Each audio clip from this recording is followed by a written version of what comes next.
কদু নিয়ে আসতে, তাও আনোনি। একটা কুমড়া আনতে বলছি আর গরুর তেল আনতে বলছি, তাও আনোনি। একটা মুরগির মাংস নিয়ে আসা যাইতো না? মুই কি মাতারি হইয়া এমনকি মুই আড়ে যাবো? তোমার সমস্যাটা কি? তুমি কি আনতে বলেছিলে আমাকে? যা বলেছি তাই তো এনেছি। যা বলো অর্ধেক কথা তো বুঝি না আমি। বিয়ে করেছি বাংলাদেশে, তারপরে বরিশালে মেয়ে। কি কথা বলে তার অর্ধেক বুঝি না, অর্ধেক কি কিছুতেই বুঝি না আমি।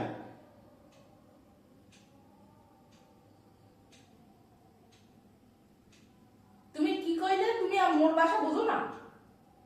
ওই যে